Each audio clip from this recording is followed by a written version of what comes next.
السلام عليكم ورحمة الله وبركاته.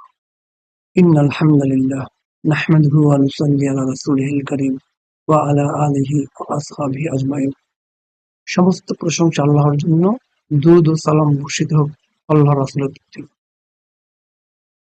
গণতান্ত্রিক ভোট প্রক্রিয়ায় মুসলিমের দায়িত্ব কর্তব্য নিয়ে আলোচনা করতে গেলে আমাদেরকে প্রথমেই যা মনে করতে হবে, ঈমানদারেরা সুদৃঢ়ভাবে বিশ্বাস করে আল্লাহর আইনের চেয়ে উত্তম কোনো আইন নেই। আল্লাহর আইন বিরোধী সকল বিধান জাহেলী বিধান। মহান আল্লাহ সুবহানাহু ওয়া তাআলা সূরাতুল মাইদা অধ্যায় ৫ আয়াত ৫০ বলছেন, তারা কি তবে জাহিলিয়াতের বিধান চায়? আর নিশ্চিত বিশ্বাসী কওমের জন্য বিধান প্রদান আল্লাহর চেয়ে কে অধিক উত্তম। অর্থাৎ আল্লাহর উপর ঈমান ও রাসূলের প্রতি যা নাযিল করা হয়েছে সেগুলোর প্রতি ঈমান আনার পর আল্লাহর আইন বাদ দিয়ে অন্য কোনো আইন গ্রহণ করার প্রবণতাকে আল্লাহ তাআলা বিস্ময়কর ঘোষণা করেছেন। আল্লাহ সুবহানাহু ওয়া তাআলা সূরাতুন নিসা অধ্যায় ৪ আয়াত ৬০ বলছেন, আপনি কি তাদেরকে দেখেননি যারা দাবি করে যা আপনার প্রতি অবতীর্ণ হয়েছে এবং আপনার পূর্বে যা অবতীর্ণ হয়েছে আমরা সেই বিষয়ের উপর ঈমান এনেছি, অতঃপর তারা তাগুতের কাছে বিচার নিয়ে যেতে চায়, অথচ তাদেরকে নির্দেশ দেওয়া হয়েছে তাকে অস্বীকার করতে, আর শয়তান চায় তাদেরকে ঘোর বিভ্রান্তিতে বিভ্রান্ত করতে।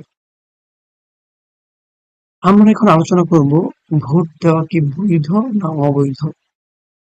এই প্রশ্নটি বুঝতে আমাদেরকে বুঝতে হবে, এটা কি ঈমান বা কুফরের প্রশ্ন, এটা কি ইজতিহাদি ও বাস্তবভিত্তিক মতভেদ, এটি কখন ফরজ এবং কখন শিরক, ভোট না দিলে কি হয়, ভোটের দীর্ঘমেয়াদী লক্ষ্য কি, ভোটের পক্ষে ও বিপক্ষে মুসলিমদের মতামতগুলো কি, অমুসলিমরা কেন মুসলিমদেরকে ভোট দিবে, একাধিক ইসলামিক দল বা বিভক্তি কেন, রাজনৈতিক ইসলামী সংশয়ের কারণ সহ ১৫টি প্রশ্নের উত্তর। চলেন আল্লাহর নামে শুরু করি। আমাদের প্রথম প্রশ্ন ছিল, এটি কি ঈমান এবং কুফরের প্রশ্ন।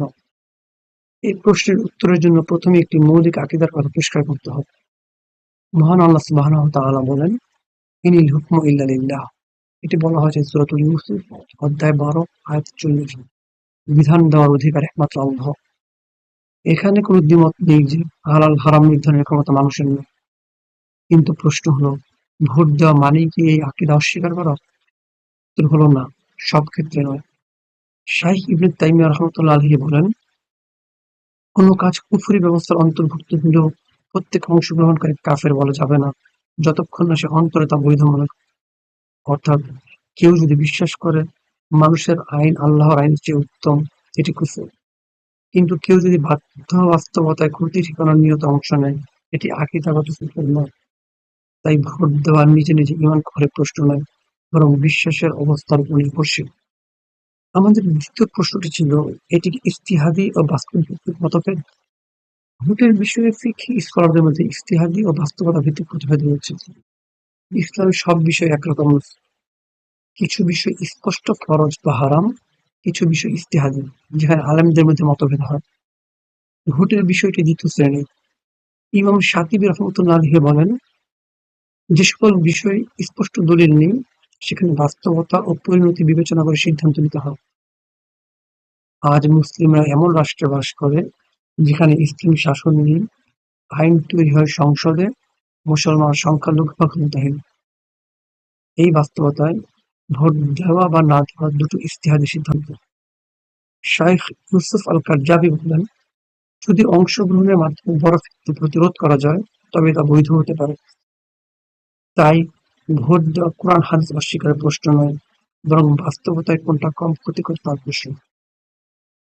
শাইখ মুহাম্মদ বিন উসাইমিনকে নির্বাচনে অংশ নেওয়ার হুকুম সম্পর্কে জিজ্ঞাসা করা হলে তিনি বলেন, আমি মনে করি এই নির্বাচনগুলোতে অংশ নেওয়া ফরজ। আমরা যাকে ভালো মনে করি তাকে সহযোগিতা করা ফরজ। কারণ ভালো লোকেরা যদি ঢিম্মি করে তাহলে এই স্থানগুলো কে দখল করবে? খারাপ লোকেরাই দখল করবে, কিংবা এমন লোকেরা দখল করবে যাদের কাছে না আছে ভালো, না আছে খারাপ, যারা সুবিধাবাদী। তাই আমাদের উচিত যাকে যোগ্য মনে করি তাকে নির্বাচিত করা।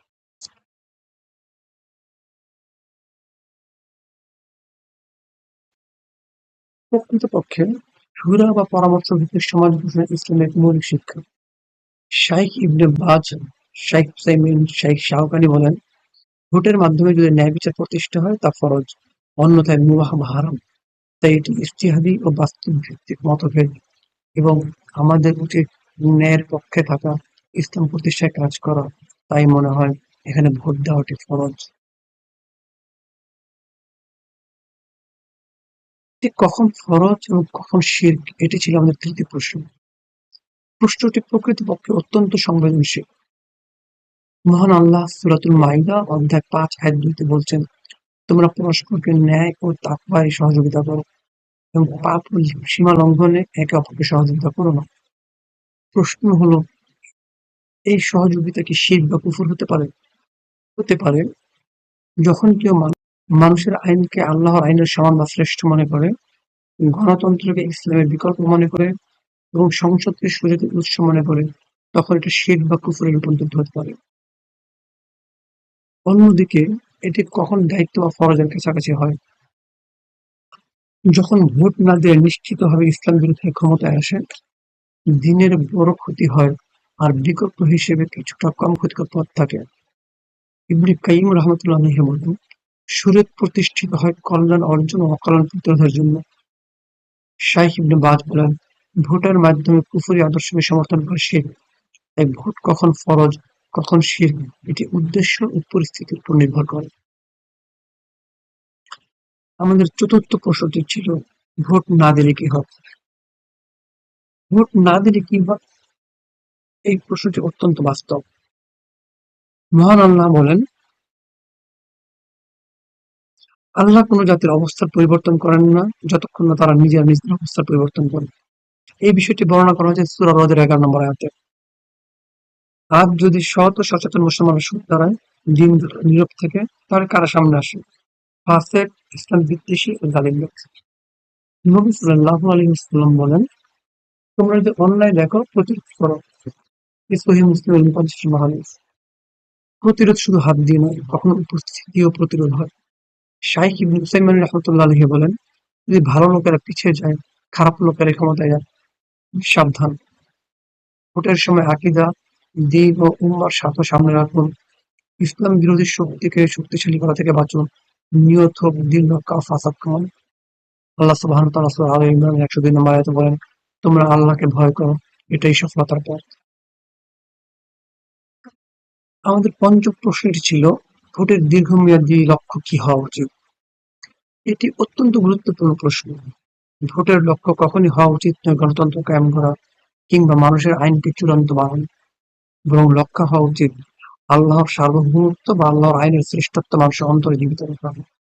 শুরা ও পরামর্শ ভিত্তিক সমাজ গঠন করা, ন্যায় ও ইনসাফ প্রতিষ্ঠা করা, ইসলামী নেতৃত্ব আদর্শ প্রতিষ্ঠা করা, সমাজ কল্যাণ ও সংস্কার প্রতিষ্ঠা করা, অন্যায় ও অত্যাচার প্রতিরোধ করা, উম্মার ঐক্য ও সংহতি ধরে রাখা, সামাজিক ও রাজনৈতিক দায়িত্ব পালন করা, আল্লাহর বিধান ও শাসন প্রতিষ্ঠা করা, ভারসাম্য অর্থনীতি প্রতিষ্ঠা করা, দ্বীনের জায়গায় ইসলাম পরিচয় রক্ষা করা, জালিম ও ইসলাম বিদ্বেষীদের ক্ষমতায় আসা ঠেকানো একটি উদ্দেশ্য। মনে রাখতে হবে, ভোট হলো একটি সাময়িক মাধ্যম, দ্বীন নয়, ইবাদত নয়, আকীদা নয়। ভোট নিজে লক্ষ্য নয়, বরং একটি সীমিত ও নিয়ন্ত্রিত মাধ্যম। মানুষের হৃদয়কে ইসলামী শাসনের জন্য প্রস্তুত করাই মূল উদ্দেশ্য। আবার বলছি, মানুষের হৃদয়কে ইসলামী শাসনের জন্য প্রস্তুত করাই মূল উদ্দেশ্য হচ্ছে ভোট প্রদান। আমাদের ষষ্ঠ প্রশ্নটি ছিল, মুসলিমদের মধ্যে কেউ কেউ ভোটের পক্ষে কথা বলছেন, কেউ কেউ ভোট দেওয়ার বিপক্ষে কথা বলছেন। আসলে এর কারণ কি? চলুন আমরা কারণটি একটু আলোচনা করি। যারা ভোট দেওয়ার পক্ষে কথা বলেন, তাদের পক্ষে আমরা ১০টি যুক্তি দেখাবো। এই মতের আলেমরা বলেন, বর্তমান বাস্তবতায় ভোট দেওয়া একটি কৌশলগত দায়িত্ব বা মাসলাহা। তাদের প্রথম বিষয়টি হচ্ছে কম ক্ষতি বেছে নেওয়া, ইসলামী রীতির মধ্যে পড়া। দ্বিতীয়ত, অন্যায় ঠেকানো ফরজ। তাছাড়া ভোট হলো সাক্ষ্য বা শাহাদা প্রদান করা। ভোট না দিলে জালিম শক্তিশালী হয়। শুরা নীতির আধুনিক প্রয়োগ হিসেবে ভোট দেওয়া যেতে পারে। ইসলামের স্বার্থ রক্ষায় অংশগ্রহণ জায়েজ রয়েছে। অযোগ্য লোক ক্ষমতায় গেলে দায় এড়ানো যাবে না বলেই ভোট দিতে হবে। নবী সাল্লাল্লাহু আলাইহি ওয়াসাল্লাম মক্কার নাজ্জাশীর ন্যায়পরায়ণ শাসনের প্রশংসা করেছিলেন। ভোট একটি মাধ্যম, ইবাদত নয়। ইসলামী মূল্যবোধ রক্ষায়, নাগরিক দায়িত্ব পালনে, সমাজে ন্যায় বিচার প্রতিষ্ঠার জন্য ভোট দেওয়া উচিত বলে তার মতামত ব্যক্ত করেছেন। অন্যদিকে যারা ভোট দেওয়াকে অ-ইসলামিক মনে করেন, তাদের পক্ষে ১০টি যুক্তি রয়েছে। এই মতের আলেমরা মূলত বলেন, গণতন্ত্র মানুষের শাসন প্রতিষ্ঠা করে, আল্লাহর শাসন নয়। মনে রাখতে হবে, হুকুম দেওয়ার অধিকার একমাত্র আল্লাহর। গণতন্ত্রের সংখ্যাগরিষ্ঠের মতে চূড়ান্ত হিসেবে গণনা করা হয়, অথচ আল্লাহর হিসাবে চূড়ান্ত। আইন প্রণয়ন মানুষের হাতে দেওয়া শিরক সদৃশ, যা গণতন্ত্রের চর্চা করা হয়। ভোটের মাধ্যমে সুদ, অশ্লীলতা, হারাম বৈধ হতে পারে। নবী সাল্লাল্লাহু আলাইহি ওয়াসাল্লাম ও সাহাবারা কখনো ভোটের মাধ্যমে শাসক নির্বাচন করেননি। কুফরি সংবিধানকে মেনে নেওয়ার শামিল হচ্ছে ভোট। গণতন্ত্রে নারী, পুরুষ, মুসলিম, অমুসলিম, শিক্ষিত, অশিক্ষিত সবার ভোট সমান, যা শরিয়া ভিত্তিক নয়, ন্যায় ভিত্তিক নয়। এছাড়া ভোট মানে তাগুতি ব্যবস্থাকে শক্তিশালী করা হয়। ইসলামে শুরা আছে, কিন্তু গণতন্ত্রে শুরা নেই। এছাড়া ভোট দিয়ে অন্যের দায় শরিক হওয়ার আশঙ্কা থাকে। তাই কিছু কিছু স্কলার বলেন ভোট দেওয়া হারাম বা নিষিদ্ধ। আমরা দুটি মত দেখলাম, এক মতে বলা হচ্ছে নিষিদ্ধ, এক মতে বলা হচ্ছে দেওয়া যাবে। আমিও দেওয়া যাওয়ার পক্ষে। তাই আপনাদেরকে বলছি যে আপনারা কোন কোন যোগ্যতা চেক করবেন একটি ভোট দেওয়ার জন্য। প্রথমত চেক করতে হবে ঈমান ও প্রকাশ্য দ্বীনি অবস্থান, অর্থাৎ এই লোক প্রকাশ্যে কখনো ইসলাম বিরোধিতা করেছে কিনা সেটি বিবেচনায় আনতে হবে। প্রকাশ্য হারামকে বৈধ করার এজেন্ডা তার আছে কিনা, জুলুম ও রক্তপাতের প্রিভিয়াস রেকর্ড আছে কিনা, তার মধ্যে দুর্নীতি ও আমানতদারিতার ব্যাপারে জ্ঞান অর্জন কতটুকু রয়েছে, তিনি ইসলামী মূল্যবোধ রক্ষায় তার অবস্থান কি, তিনি জালিম শক্তির দালাল কিনা, তিনি কি কম ক্ষতির নীতি অনুসরণ করেন কিনা, কথা ও কাজে তার মিল আছে কিনা, আলিম ও দিনদারদের প্রতি তার আচরণ কি, তার মাধ্যমে ভবিষ্যতে ক্ষতির আশঙ্কা আছে কিনা, এই বিষয়গুলো অবশ্যই বিবেচনা আনতে হবে। অন্যদিকে যে সকল বিষয় থাকলে ভোট দেওয়া যাবে না, সে সকল ক্রাইটেরিয়াগুলো নিয়ে আমরা আলাপ করছি। প্রথমত, তার মধ্যে যদি প্রকাশ্য ইসলাম বিদ্বেষ থেকে থাকে, তিনি যদি কোরআন ও সুন্নাহ নিয়ে উপহাস করে থাকেন, তিনি যদি প্রকাশ্য জুলুম ও ফাসাদে অংশগ্রহণ করেন, তিনি যদি হারামকে রাষ্ট্রীয়ভাবে প্রমোট করেন, তিনি যদি সুদের অর্থনীতি চালু ও প্রসার করেন, মুসলিমদের ঈমান মাত্রার প্রকল্পে অংশগ্রহণ করেন, বিদেশি ইসলাম বিরোধী শক্তির এজেন্ট হন, আলেম ও দিনদারদের দমনের ব্যাপারে তিনি যদি অংশগ্রহণ করেন, তিনি যদি দুর্নীতিবাজ বা আমানত খেয়ানতকারী হন, তিনি যদি ফিতনা বিভাজন সৃষ্টিকারী হন, তাহলে তাকে অবশ্যই তখনই ভোট দেওয়া যাবে। তাহলে ওভারঅল কনসিডার করে কাকে ভোট দেওয়া উচিত?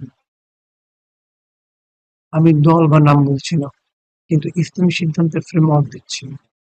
যে পক্ষটি ইসলাম ও মুসলমানদের প্রতি তুলনামূলকভাবে কম শত্রুভাবাপন্ন, যে পক্ষ প্রকাশ্য হারাম রাষ্ট্রীয়ভাবে চাপিয়ে দিবে না, যারা জুলুম কম করে বা জুলুম ঠেকাতে পারে, যারা দিনের স্পেস অর্থাৎ মসজিদ, দাওয়া, পর্দা কিছুটা হলে খোলা রাখে, তাকে ভোট দেওয়া কম ক্ষতি বেছে নেওয়া নীতিতে জায়েজ হতে পারে। ইবনে তাইমিয়া রাহমাতুল্লাহ আলাইহি বলেন, যদি সম্পূর্ণ ন্যায় সম্ভব না হয়, তবে বড় ফাসাদ ঠেকাতে ছোট ফাসাদ সহ্য করা হবে। আমাদের সপ্তম প্রশ্ন ছিল, অমুসলিমরা কেন মুসলিমদের ভোট দিবে? প্রকৃতপক্ষে ইসলাম এমন একটি ন্যায়ভিত্তিক রাষ্ট্র ব্যবস্থা নিশ্চিত করে, যেখানে অমুসলিমদের জীবন, ধর্ম, সম্পদ ও মর্যাদা পুরোপুরি সুরক্ষিত। এ কারণেই ইসলামী আদর্শ ভিত্তিক দলকে সমর্থন করা তাদের দৃষ্টিতে ন্যায়, নিরাপত্তা ও স্থিতিশীলতার পক্ষে অবস্থান হতে পারে। প্রথমত, জীবন ও নিরাপত্তার অধিকার ইসলামে নিশ্চিত করা হয়। ইসলামে অমুসলিমদের জীবন, সম্পদ ও সম্মান পূর্ণ নিরাপত্তার আওতায়, তাদের উপর জুলুম সম্পূর্ণ হারাম। সূরা মাইদার ৩২ নম্বর আয়াতে বলা হয়েছে, যে কোনো নিরাপদ প্রাণ হত্যা করা সেই জন্য সমগ্র মানবজাতিকে হত্যা করবে। সুতরাং অমুসলিমদের জীবন এখানে 100% নিরাপদ। হাদিসে বলা হয়েছে, যে ব্যক্তি কোনো চুক্তিবদ্ধ অমুসলিমকে হত্যা করে সে জান্নাতের ঘ্রাণও পাবে না। দ্বিতীয়ত, অমুসলিমেরও রয়েছে ন্যায় বিচারের অধিকার। ইসলাম মানুষদের অর্থাৎ মুসলিম অমুসলিম সকলের ন্যায় বিচার নিশ্চিত করার জন্য দায়বদ্ধ তা ঘোষণা করেছে। আল্লাহ সুবহানাহু ওয়া তাআলা জানিয়ে দিয়েছেন, মানুষের মাঝে বিচার করলে ন্যায় বিচার করো। ইসলাম অমুসলিমদের ধর্ম পালনের স্বাধীনতা দেয়। ইসলাম অমুসলিমদের সম্মান ও মানবিক মর্যাদার অধিকার অধিষ্ঠিত করে। কোনো মানুষকে ধর্মভেদে, বৈষম্যভেদে অপমান বা হেয় করা হারাম। এখানে সাদার উপরে কালো, আরবের উপরে অনারব কোনোভাবে গ্রহণযোগ্য নয়। কারণ আল্লাহ সুবহানাহু ওয়া তাআলা বলেছেন, আমি আদম সন্তানকে সম্মানিত করেছি। পঞ্চমত, অমুসলিমদের সাথে সদাচরণ, ন্যায় ও সহানুভূতিশীল আচরণ করা হচ্ছে ইসলামিক নির্দেশনা। আল্লাহ সুবহানাহু ওয়া তাআলা সূরাতুল মুমতাহিনা ৮ নম্বর আয়াতে বলেছেন, তাদের সঙ্গে সদাচরণ ও ন্যায় বিচার করো।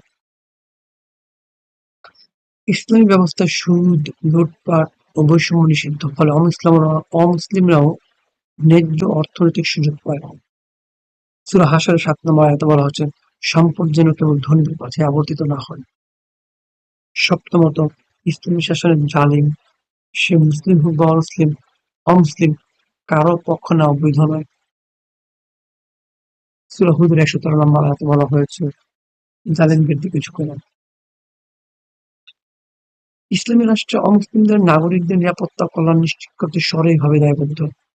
হাদিসে বলা হয়েছে, যে ব্যক্তি কোনো অমুসলিম নাগরিককে কষ্ট দেয়, সে আমাকে কষ্ট দিল। এটা আবু দাউদ শরীফের হাদিসটির অর্থগতভাবে ব্যাখ্যা দিলেন। কথা হলো, একাধিক ইসলামিক দল, আবার সেদের এত বিভক্তি কেন?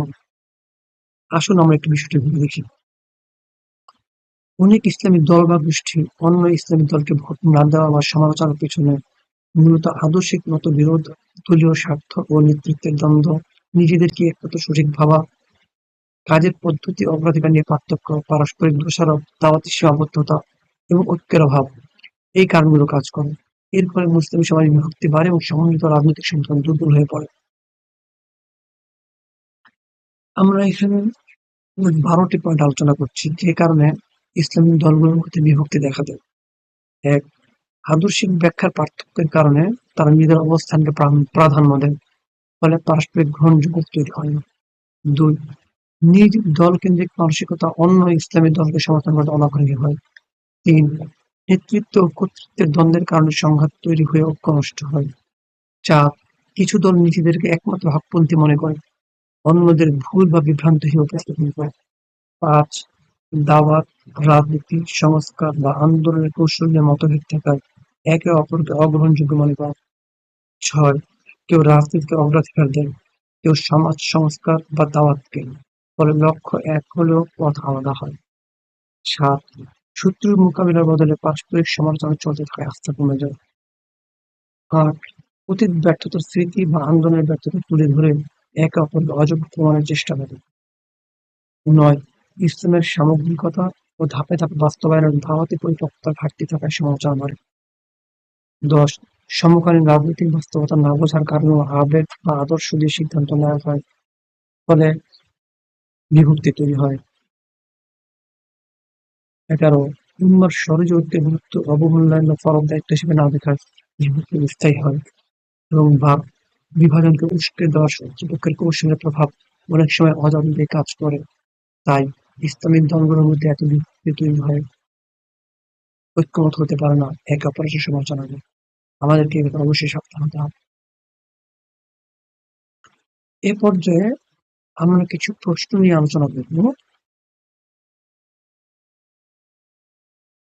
প্রশ্নগুলো মূলত রাজনৈতিক ইসলামী সংশয়ের কারণ বা ইসলামিক রাজনীতিতে সংশয়ের কারণ হিসেবে আমরা ১৫টি প্রশ্ন আলোচনা করব। প্রশ্ন নাম্বার ১. ইসলামে কি গণতন্ত্র বৈধ? না, ইসলামে গণতন্ত্র বৈধ নয়। তথাকথিত গণতন্ত্র, যেখানে আইন প্রণয়নের চূড়ান্ত ক্ষমতা আল্লাহর পরিবর্তে জনগণ বা তাদের প্রতিনিধি পার্লামেন্ট ভোগ করে, তা ইসলামিক আকীদার সাথে সাংঘর্ষিক। ইসলামিক সার্বভৌমত্ব একমাত্র আল্লাহর। মানুষের দায়িত্ব হলো আল্লাহর নাজিলকৃত বিধান বাস্তবায়নের জন্য যোগ্য প্রতিনিধি নির্বাচন করা। ২. ইসলামে ভোট দেওয়া কি বৈধ? জি, ইসলামে ভোট দেওয়া বৈধ। ভোট হলো সাক্ষ্য ও প্রতিনিধিত্বের একটি মাধ্যম। সৎ ও যোগ্য ব্যক্তিকে নির্বাচনের উদ্দেশ্যে ভোট দেওয়া সুন্নাহসম্মত এবং সমাজ সংস্কারের একটি গুরুত্বপূর্ণ উপায়।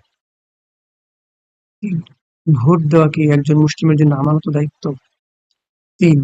ভোট দেওয়া কি একজন মুসলিমের জন্য আমানত দায়িত্ব? জি, অবশ্যই ভোট দেওয়া একজন মুসলিমের জন্য আমানত দায়িত্ব। ভোট একটি আমানত, কারণ এর মাধ্যমে সমাজের নেতৃত্ব নির্ধারিত হয়। অযোগ্যকে ভোট দেওয়া বা দায়িত্ব এড়িয়ে যাওয়া উভয়ই আমানতের খেয়ানত।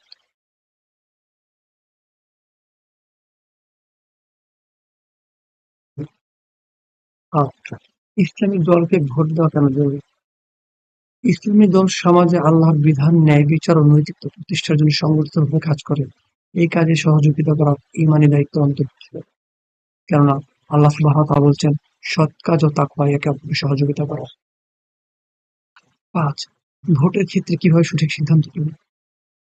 ভোট দেওয়ার সময় প্রার্থীর আমানতদারি, দীনদারি, চরিত্র, ন্যায়পরায়ণতা ও ইসলামী আদর্শের প্রতি আনুগত্য বিবেচনা করা ফরজ দায়িত্ব।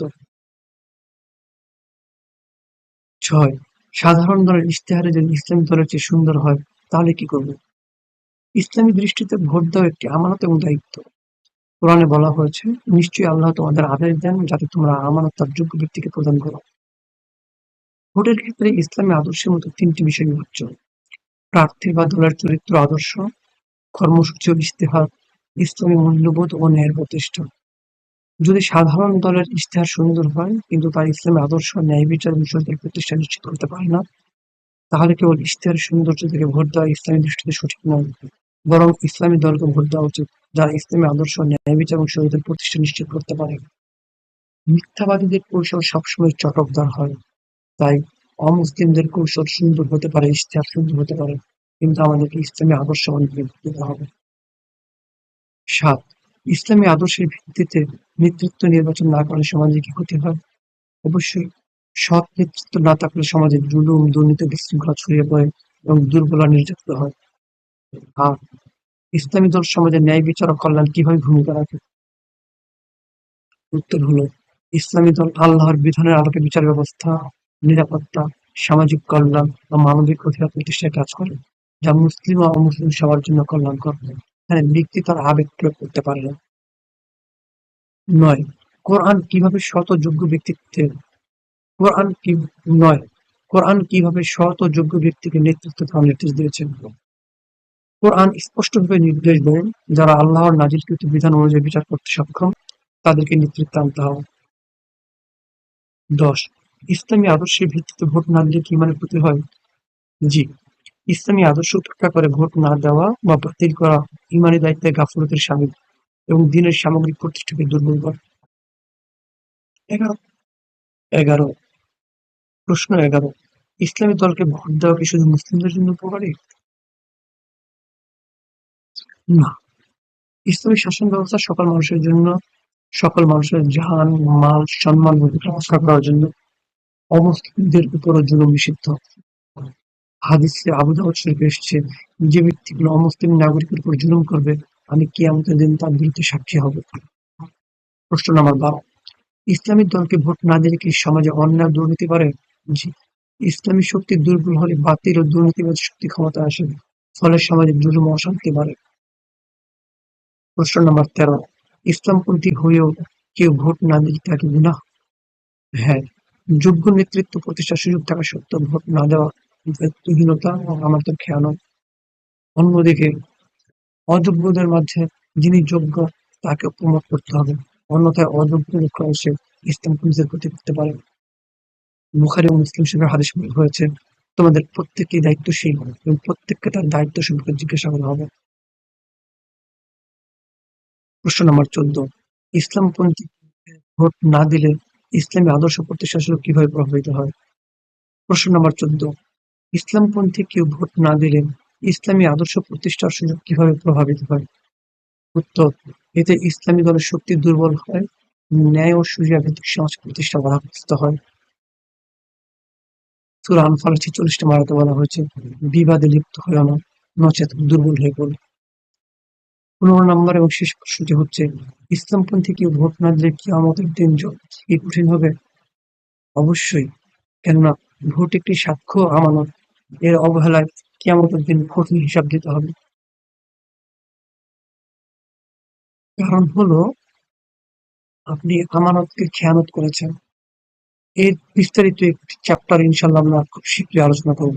ওয়া মা তৌফিক ইল্লা বিল্লাহ। চূড়ান্ত কথা হলো, এবার কাকে ভোট দিবেন?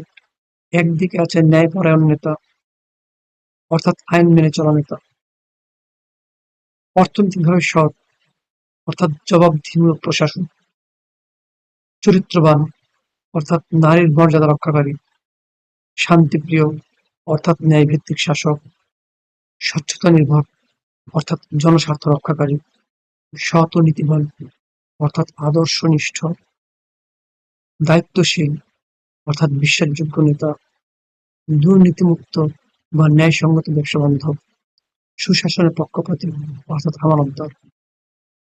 অন্যদিকে দাঁড়িয়ে আছে চাঁদাবাজ বা দখলদার, ব্যাংক লুটেরা বা অর্থ পাচারকারী, নারী নিপীড়ক বা চরিত্রহীন, সন্ত্রাসী ও খুনি বা স্বৈরাচারী, টেন্ডারবাজ বা দখলদার, জালিয়াত বা সুবিধাবাদী,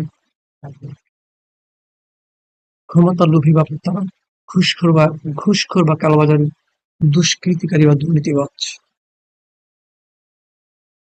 অর্থাৎ আপনি কি সততা, ঐক্য, ইনসাফ, দক্ষতা সৃষ্টিকারী ও কর্মসংস্থান সৃষ্টিকারীদেরকে ভোট দিবেন, নাকি এর বিপরীত ভোট দিবেন? সিদ্ধান্তটি আপনাকে নিতে হবে। পরিশেষে বলা যায়, ভোট হলো ইমানি মূল্যবোধের প্রকাশ, সত্য মিথ্যার মাঝে অবস্থান, সাক্ষ্য আমানত। মহান আল্লাহ সূরা মাইদা ৮ নম্বর আয়াতে বলছেন, হে মুমিনগণ, তোমরা আল্লাহর জন্য ন্যায় বিচার সাক্ষরতা হও। মনে রাখতে হবে, ভোট দেওয়া নিজে নিজে কুফর নয়, আবার অন্ধভাবে বৈধও নয়। এটি নিয়ত, বিশ্বাস ও বাস্তবতার উপর নির্ভরশীল। আবার বলছি, এটি নিয়ত, বিশ্বাস ও বাস্তবতার উপর নির্ভরশীল। চূড়ান্ত লক্ষ্য একটাই, আল্লাহর শরীয়ত প্রতিষ্ঠা করা। ভোট দেওয়া নিজে নিজে কুফর নয়, আবার অন্ধভাবে বৈধও নয়। এটি নিয়ত, বিশ্বাস ও বাস্তবতার উপর নির্ভরশীল। আবার বলছি, এটি নিয়ত, বিশ্বাস ও বাস্তবতার উপর নির্ভরশীল। চূড়ান্ত লক্ষ্য একটাই, আল্লাহর শরীয়ত প্রতিষ্ঠা। আল্লাহ আমাদের শুদ্ধ আকীদা, সঠিক বুঝ ও হিকমত দান করুন। আমিন। হে আল্লাহ, আমাদের আকীদা শুদ্ধ রাখুন, আমাদের সিদ্ধান্তে হিকমত দিন এবং আমাদের সমাজে আপনার শরীয়ত প্রতিষ্ঠার তৌফিক দিন। আমিন। আমিন ইয়া রাব্বাল আলামিন। বারাকাল্লাহু লি ওয়া লাকুম ফিল কুরআনিল আযীম ওয়া নাফা'আনি ওয়া ইয়্যাকুম বিমা ফীহি মিনাল আয়াতি ওয়া যিকরিল হাকীম। ইন্নাহু তাআলা জাওয়াদুন কারীমুন মালিকুন রাউফুর রহিম। সুবহানাকাল্লাহুম্মা ওয়া বিহামদিকা আশহাদু আল্লা ইলাহা ইল্লা আনতা আস্তাগফিরুকা ওয়া আতুবু ইলাইক। আসসালামু আলাইকুম ওয়া রাহমাতুল্লাহ।